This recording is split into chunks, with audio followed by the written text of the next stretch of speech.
My name is Lauren Ryan. I am a second-year student here at Columbia Business School and a member of the Social Enterprise Club that is helping put on this conference today. So we are here to speak with Jimmy Soni and Grant Garrison about social media and how we can better harness it and utilize it for our social impact campaigns. That's a big task that we're setting them up for, but hopefully what we'll really do is see some examples that have worked, learn about principles that you can think about when you're designing a campaign, and we're going to break up into a workshop in the end, or the second half, to think about some challenges that we have designed for you and how we can implement what we're learning to get started and hopefully give you some tools to go home with. So I will introduce our speakers here. Closest to me is Jimmy Soni. He rose the ranks at Huffington Post after being handpicked by Arianna Huffington to manage 400 people at the age of 26. 1 year later, Mr. Soni is now managing editor of the Huffington Post and a published author. In previous lives, he was also a McKinsey consultant and a speechwriter. Next to him is Grant Garrison. He is co-founder and director at GoodCore, which is Good's social innovation consultancy. He helps clients with program design, public engagement, collective impact, and whatever else is required to realize a compelling vision for accelerating that organization's social impact. Prior to joining GoodCore, Grant served as a program officer for the Rockefeller Brothers Fund and a consultant to diverse independent sector organizations. So without further ado, Jimmy is going to kick us off. Thank you, Lauren. Is my mic on? Soni. You gotta do the mic check before you start. Thank you for the introduction. Thank you to Lauren for putting this together. She sent me like half a dozen emails that went completely unresponded to because I get an email at this point every 60 seconds. It's actually literal every 60 seconds. And it just got buried, but I'm really happy to do this. I did an event last year at the business school that was really enjoyable, a lot of fun. It was actually an event about, and it ended up being an event about ethics and philosophy and a lot of the stuff that I studied as an undergrad, and I really enjoyed it. And so I was glad to do this. So thank you for helping to put all this together, and thank you all for being here. Just by show of hands, how many people are students? Just so I have a sense of, okay, got it. So maybe like a little more than half. So my sense of a session like this is that my mic is not going to work. My sense of a session like this is that the value is really going to come in the time that Grant and I get to spend with all of you in the breakout sessions and one-on-one conversations, that kind of thing. So I'm going to be pretty brief. I am the managing editor of the Huffington Post, and so I spend way too much time thinking about how to make content go viral. And hopefully I can offer you some thoughts today that'll be of service to you as you try to do the same things with the projects and programs and things that you're working on. First, it's worth being upfront with you about the challenge that you're facing. You're trying to create content in an era in which the tools for creating content, for promoting content, and publishing have been small d democratized, meaning everybody has access to them. And what this means is that anything that you put into the world is frankly in instant, real-time competition with your friends' wedding photos, viral cat videos, and the latest article for the secret 9 steps that we can all take to live a happier, better, more productive, more exuberant, more contemplative life. It's worth recognizing that challenge, the challenge that every person is a publisher, and so you're actually competing against every other human being on Facebook and on Twitter and on LinkedIn and on Google+ for people's time and attention. But that shouldn't scare you. In fact, I'm betting on the people in this room and on the causes and campaigns that you work on. And the reason is because the social web was made for good news. It was made for stories of what's working in the country, except over the last 48 or so hours. And it was made for stories of people doing great things, championing social causes, and just generally fighting the good fight. We know this at HuffPost. We've seen it in the success of sections like Good News. We actually have a section called Good News. We have a section called Huffington Post Impact. And we have a section that's called What is Working? A section that's actually all about small businesses and social entrepreneurs who are beating the odds. Your ideas, your programs are tailor-made for the social web, for today's media and marketing environment. The deck is wonderfully stacked in your favor, and I'll go into the reasons why. But first, I just want to offer kind of 4 tips that might help you along the way. You have to figure out, I was thinking about something on the way over here. I was thinking about the fact that I actually offered you, 4 tips on how to make your content do better, which is a sort of classic list phenomenon, which has been, taken to great and soaring heights by places like BuzzFeed and Crack. And the joke I always tell my staff is like, it wasn't called the commandments, it was called the 10 commandments, right? So the list thing is as old as time. Here are my 4 tips, and I can talk these out with you again in one-on-one sessions and in the group sessions. Number 1 is embrace the web as it actually operates. Number 2 is use beyond word storytelling. 3 is be honest about your metrics. And 4 is craft the most contagious stories that you possibly can. So tip 1, embrace the web as it actually operates. What do I mean by that? You can design a great website.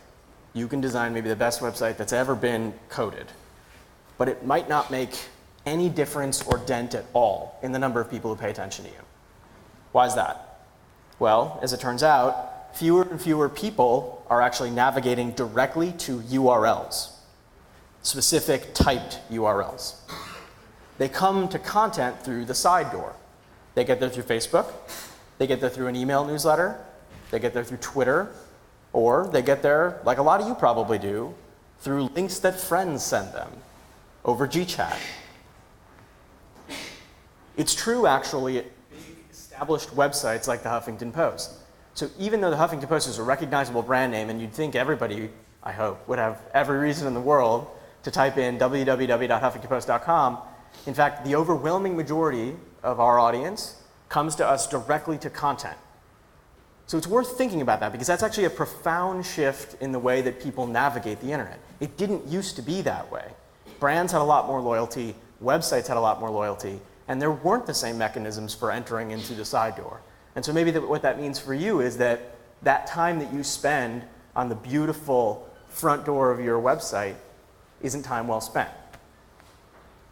I use the example to illustrate a broader point. The web has changed, and so how you tell the story of your organization or your cause needs to change too. Focus on content, leverage social, think about mobile, and think about newsletters. Go where the audience is, and try to accept that that audience is going to come to you if you provide them something that has value. Tip 2, use beyond word storytelling. The web's gone visual. The rise and success of sites like Pinterest speaks to this, but honestly, you just need to think about your own web behavior to understand this. I'm not going to ask you to raise your hands, but almost all of you have probably gotten lost in a slideshow or in a website that's photo-driven or in a long list of really beautiful images of something. Sometimes, some days, it's easier to watch a video on YouTube than it is to read 1,000 words about a topic. Use the full set of graphical, visual, and interactive tools at your disposal. I'll give you one point to illustrate just how powerful this is, and it's a change that happened in the last week. How many of you have noticed that the images on Facebook have gotten bigger? Right, over the last 2 weeks, they've gotten a little bit larger. There's not as many links, but the images are much clearer, much more defined. They used to be tiny little thumbnails, and now they're kind of a different part of the Facebook newsfeed. That one change, and this is scary to the people in my industry, that one change has increased clicks by 55%. It's unbelievable what images can do, and thinking about them in a rigorous way, and thinking about videos in a rigorous way, and interactives in a rigorous way can actually help you tell your stories more powerfully on the web. Tip 3, be honest about your metrics. Probably don't have to tell too many of the people in this room because you're all in business school, but One of the best parts about working on the web is that you're essentially running a never-ending experiment in behavioral psychology. And you have access to subjects around the clock. If you made a button on your site bigger, you can know right away whether or not that had an impact, whether or not you're converting people or leading them to what you wanted them to do. Did you change how many times you post on Facebook?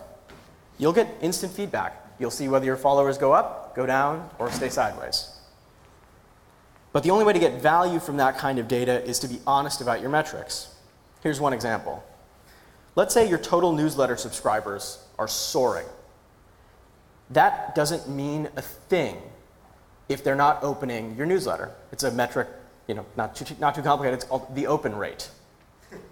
If your newsletter isn't mobile friendly, my guess will be that you'll lose 50 to 60% of people from ever opening your newsletter, because 60-ish% of newsletter opens actually happen on mobile devices. Most people don't know that, and most of the newsletters on the internet, I suspect, are not designed to be friendly for mobile devices.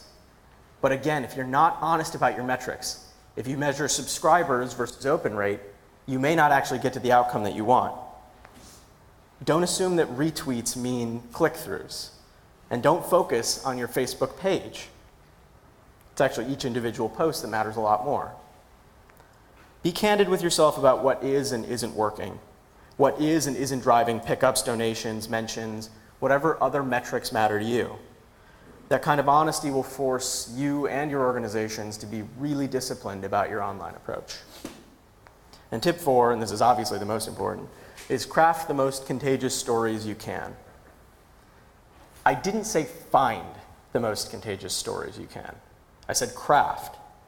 You have to take the story of a single individual that's been affected by something you've done, or a single part of your organization's history, or a single campaign, strip it down to its bare essentials, and then rebuild it with a focus on headlines, images, and narratives that help you convey the message.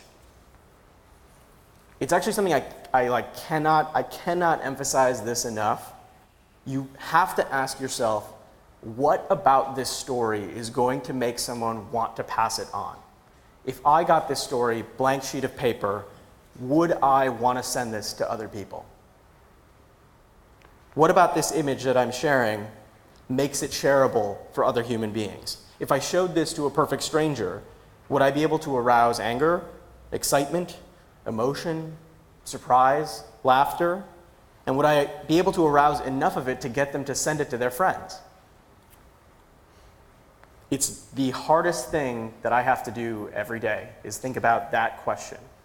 The question of what is going to make you not just click through on Facebook, which, by the way, that's hard enough, but then be so moved by certain pieces of content that you're going to press the share button. And think about what that button means.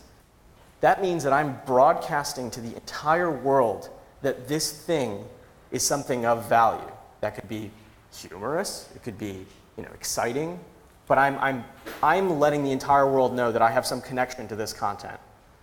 And if you think about that, it's why you won't see many people sharing celebrity content.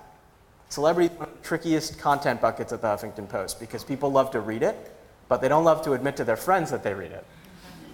And so you'll see it much higher social behavior on things like good news, on things like impact, HuffPost science, because people all want to seem like they're happy, service-oriented, or into science. They don't want to admit that they read about the Kardashians, but they read about the Kardashians. You have an advantage in all of this, and it's related to that last point. The human race wants to share your content. They want to tell their friends about great positive things happening in the world, and you're well poised to take advantage of this tendency. The social web was almost tailor-made for social enterprises to thrive. And hopefully some of what we share with you today can help to make that a reality. And I'm really looking forward to kind of engaging and talking about kind of individual organizations and programs you're working on. With that, I'll kick it over to Grant.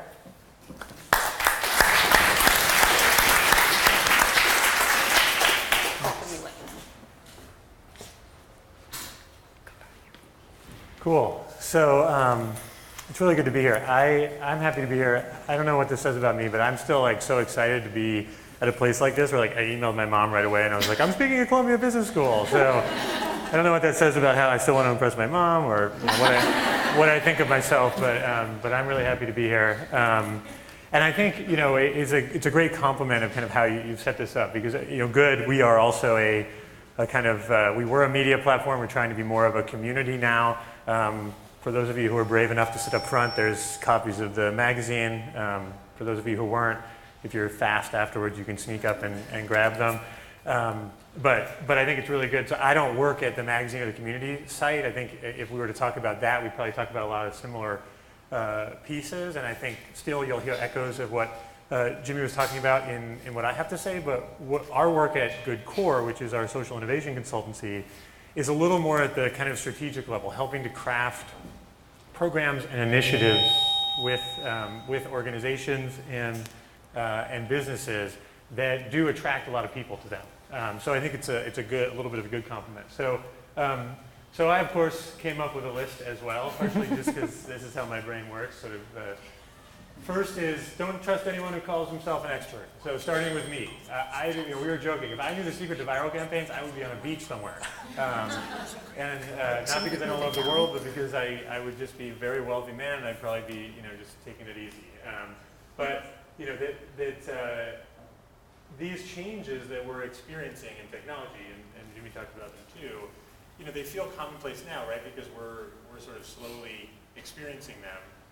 But they're really radical things, right? I mean, the idea that it's sort of once in every 500-600 years that you have a shift this big. So when the printing press came along, that radically shifted the way people spread information and upended entire societies and human behavior. And I personally believe that's what we're going through right now, but we're in the early days of it, so we don't necessarily see it all the time, but it's a big, big change. So I heard a gentleman who wrote a book called Creative Intelligence, which was all about looking at what actually drives creativity. He said, which I think is a challenging notion, that if you wanted to drive innovation at your company or organization, the best thing you could do is hire a young person, because the split, because of technology and capabilities and kind of and skills relevant to where technology is going is really vast right now, which creates a whole other challenge about how we grapple with that. But this is a big, big change. I think we're only at the beginning of it, right? So we're sort of in the soup of it. So I just wanted to say, sort of, I'm going to try to share some of what we're learning, but I'm not an expert. I think we're all learning and sort of experiencing through here. So that's the printing press. So the second is authentic leadership. So this is probably the number one thing that we talk about with our clients. There are a lot of businesses and organizations that are interested in getting people attracted to what they're talking about. And I think this is easier for organizations than it is for businesses. But what's going to make people stand out is genuine, authentic leadership, right? It's not a CSR campaign like we care about kids as well as making money, or we're yet another organization working in water or working in education, as important as that is. We need to find something that's going to stand out in the sort of really saturated environment of media and people's desire to make change in the world. And I think the key to that is choosing something where you can demonstrate really authentic leadership. So the first is picking an issue that's core to the business and brand. I'm not a critic, so I admire whatever people do that is good. But when I see big companies that are writing checks to organizations that have nothing to do with their business, I don't understand it. I don't understand why, if you're a food company, you wouldn't want to engage in a conversation about food. Even if that conversation is going to be challenging, that's what people are going to be interested in and excited by. I don't get, if you're a technology company, why you're focused on kids. I love kids. I've spent most part of my life working with young people. But if I were a technology company, I'd want to talk about technology and the impact it has on society. So that's one thing that, I think, again, this is easier for organizations, but it's really important. The second is about being transparent about self-interest. This is connected to the first one. There's a weird sensitivity around, we're business, but we have to pretend like we also do good over here. People are hip to the fact that businesses they're selling products, they're making money, it's okay, it's part of the way things work. So, and humans are also like that. I think in the nonprofit sector where I used to work, there's a real desire to treat people as though they're angels, right? They ought to care about this. They ought to consume this really dense piece of information to understand as much as I know about this issue. But the truth is, businesses and humans, we have lots of other things on our mind, and we have selfish interests like celebrities, and it's okay. And I think the more honest we are about that, the more likely we are to actually engage people. The third is about adding value. So a lot of companies that we work with and organizations, and I think this is true for social media, it's like we love to tell our story, right? We love to get the word out about the great work that we're doing. That's not adding value to a community. If you were having a dinner party and you invited someone and they just talked the whole time about how great they were, you wouldn't invite them back to the next dinner party. That's not part of being a community. So we think about it, and this is how we're trying to design good, is a place where people can add value to one another. So, and I love the way, and we're going to talk about some examples in a second, which I'll mention. But, and then I think the last one is inviting members of that community in. And this includes critics. I think in nonprofits, it includes competitors. We don't like using that word, but it's very much there. We have to include all sorts of different stakeholders, employees, consumers in these conversations. We can't be sort of afraid of them. We have to get closer to the user. So a couple examples of things that I like in this space, some of which we've worked on, some of which we haven't. So the SOPA PIPA work that Google, I think this is just a gold standard. Google is an internet company. They decided to make their first big public stand on something about the internet. And so they picked an issue that was really core to them. But if you notice on there, you don't really see a Google logo anymore.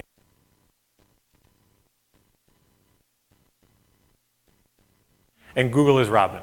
And I think in sort of this media saturated environment too, it's important that for all of us to realize that no one cares about us. No one cares about the organization. They care about impact. They care about issues. So we need sort of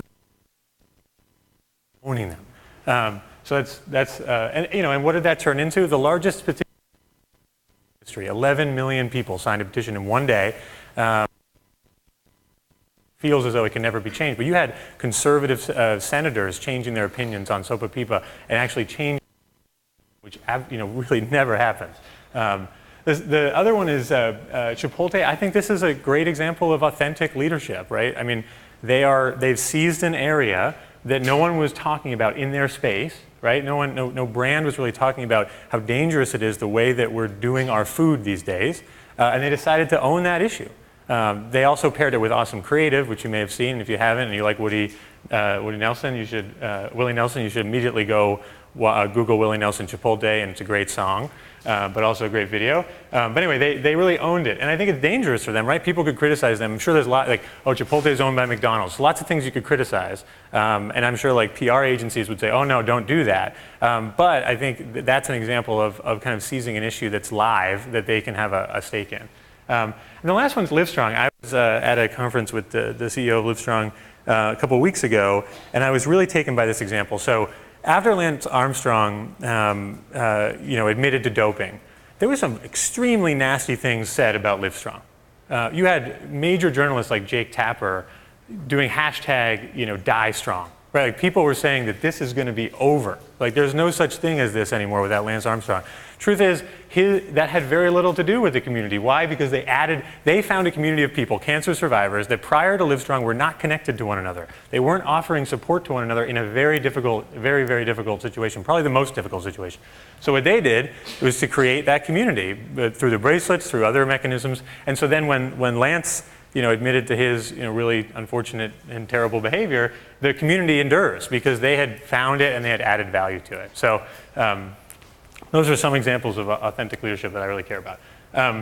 The third is respecting the limitations of our audience. I don't know if you guys have read Made to Stick, but I'm really taken by the Heath's notion of the curse of knowledge, and I think it's something that we really have trouble with it in the social sector, is that we know a ton about these issues. We spend our days thinking about the intricacies of water or the intricacies of poverty. Most people spend their days trying to get their kids ready to school, trying to fight through traffic, doing their jobs, which may or may not enjoy, coming home, making dinner, maybe watching half an hour of TV and falling asleep. So if we try to hit them with the intensity and sometimes the sadness of our issues, we're just never going to get them. And I think that's the sort of current state of things. I think it's okay. I actually think it's totally fine as it relates to self-interest. People want to have fun, and they want to see their impact. They might not have a lot of money. It's okay that they want to see their impact directly. The second is around starting small and digestible and moving people along. Some people call this a ladder of engagement. I don't know if you guys know Blue State Digital. I love their work. They're folks who did the Obama campaign social media work. And I think they've been really smart about this, really digestible, simple actions that draw people in at the beginning of the funnel. And then we can educate slowly, but we need more people kind of at the beginning of the funnel.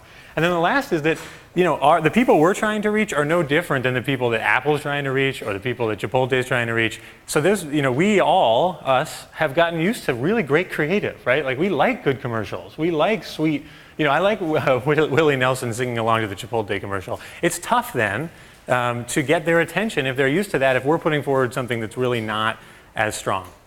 So I don't want to sort of just echo Dan Pallotta because I think he said this really well, but I think that we've got to figure out how we can make space in an environment where people are used to that kind of experience. So I just wanted to show, hopefully this will work. Some of you may have seen this and some of you may not have. And I don't know if we're using this link now. And if you have, just bear with me. I think it'll still make your day better to watch this.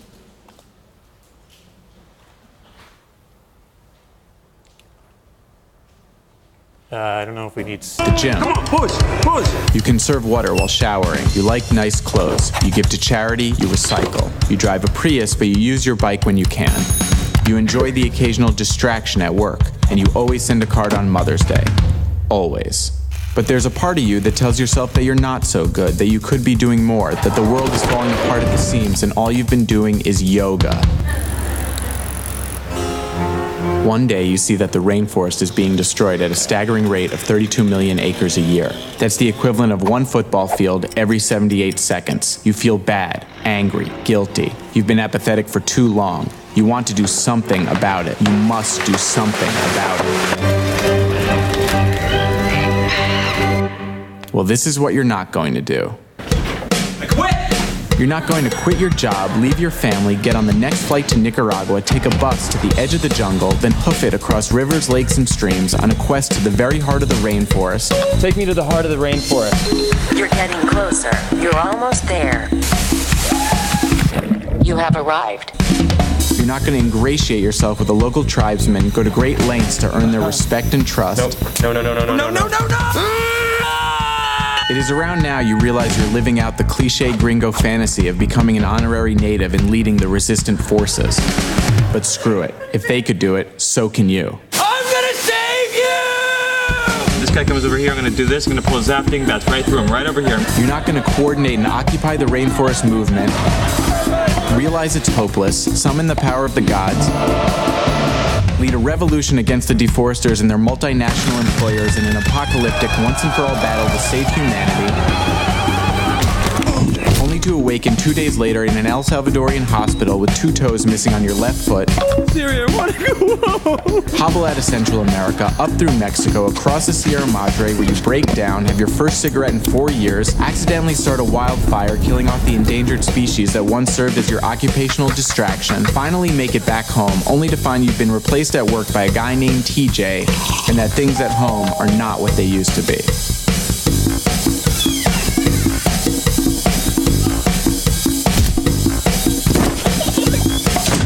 You're not going to do any of these things, but what you can do is follow the frog.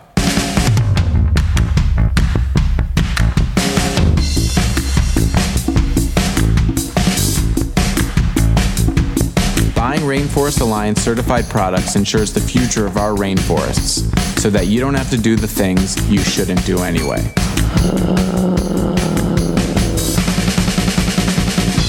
Just follow the frog.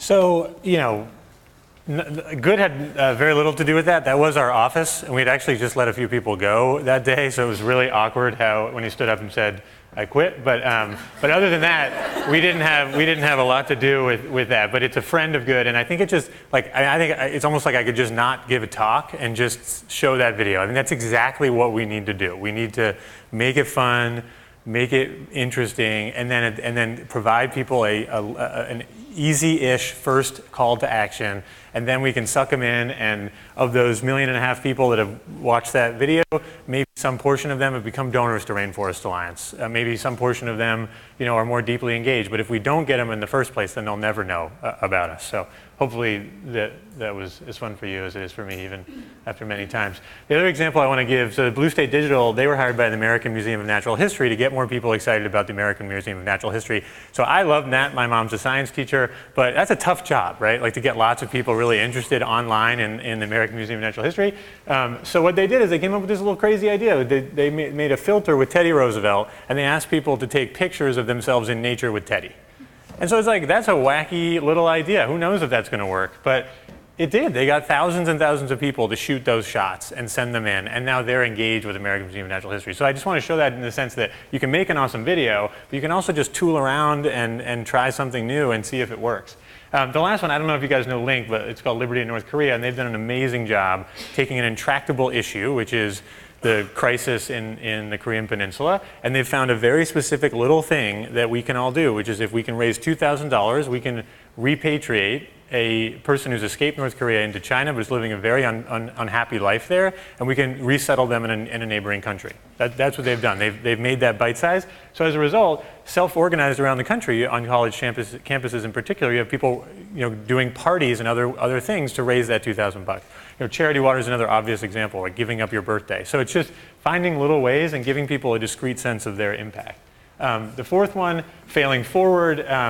Really, this one's pretty self-explanatory, but it's try something. Like stop planning, try a little Teddy Roosevelt sign, see if it works. And I heard an interesting talk by an amazing woman named Whitney Johnson, who is saying that they studied the people that do VC pitches, and they studied the performance of, say they have 5 do a pitch and only 1 or 2 get funding, and they studied the performance of those 5 over time, and they actually there was actually no meaningful difference in the ones that were picked and the ones that weren't. So there's something about just showing up, just working, that really matters. And I think, that's, if there's anything that we can do, it's just to get out there and do stuff. Risk-taking, I mean, big organizations, it's hard to make them risk-taking, but I think that, some companies, like maybe the tech companies, are a little better at this. I think Starbucks is amazing at it because of the example that Howard Schultz sets. But it's really important that you find, if you're a student, or that we create, cultures that are risk-taking. And then it's just some examples of that. The Pepsi Refresh project was a project we worked on.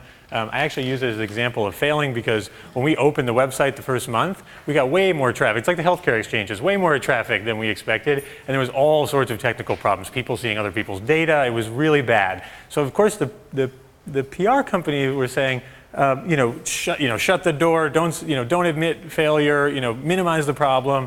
And instead it was like, hey, we're sorry. We're trying to do something new and different here, and we made a mistake. And people were super forgiving of that. And they actually got an article in the Times praising them for that behavior, which is what you need to do with consumers these days. Create jobs, another just effort. Starbucks was just like, let's do something on the jobs crisis. They tried the bracelet thing. Why not? And they did a decent job of creating some way for people to express that they were frustrated with DC. Tom's, everyone knows it. I'm sure there's if it weren't a formal conference, there'd be lots of people in here with Tom's on. But I think what people don't know, or maybe you guys know, is that there are hundreds of campus clubs for Tom's. So, I don't know if it's just me. I think this is amazing. These are volunteers who are selling Tom's. So Tom doesn't pay them. Tom's doesn't even really give them pizza. These guys like Tom so much that they'll just hold events on campus and sell shoes to people. So if companies and organizations can get people engaged, it's amazing what lengths they'll go to.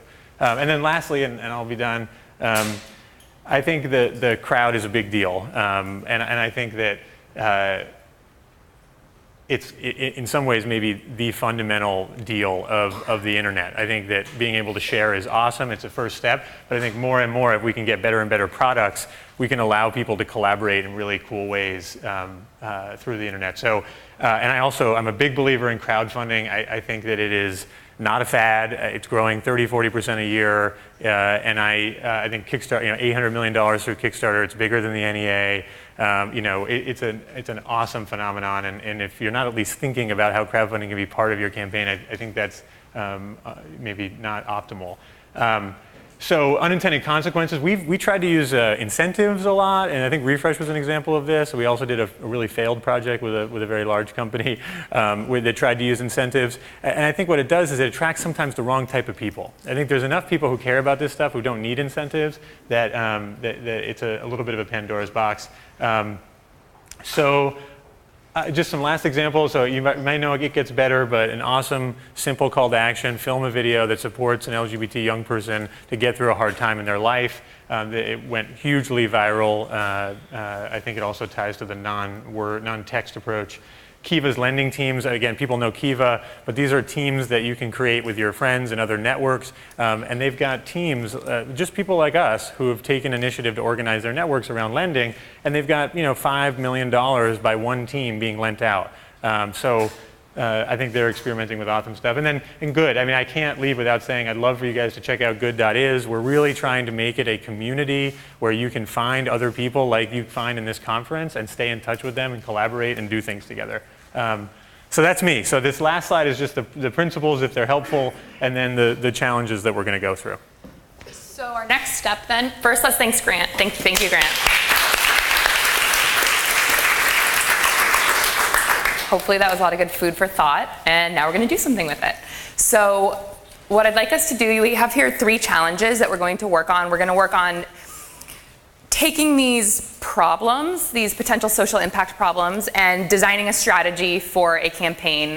What would your metrics be? Who would you be reaching out to? What would your medium be? And what is your ask? What is your plug? Get as creative as you can. And we're going to divide into topics, which is first, attracting undergraduates to consider STEM teaching. STEM is science, technology, engineering, and math. We're having a heck of a time recruiting them in, and we'd love your help. Return integrity to the financial markets profession. There was a bit of a downfall a couple years ago, and how can we help that image a bit? And then mainstreaming social impact investing. So most of these are pretty straightforward and probably don't need much context, but if you have any questions, please ask. And what we'll do is, in this front corner, if you're interested in working on attracting undergrads to STEM teaching, come gather up here. This corner here will be about the financial markets profession, and back by the door in the back corner about mainstreaming social impact investing. I think that within those topics, try and group off into about 8 to 10 people. We don't want 40 people trying to brainstorm together, that's tough. And we will come around with some chart paper and markers, and you can get working. And then Jimmy and Grant will circulate, answer any questions. Hopefully you guys can bounce ideas off of them and see what you can come up with. And at the end, we'll come back together to look at what worked and what didn't.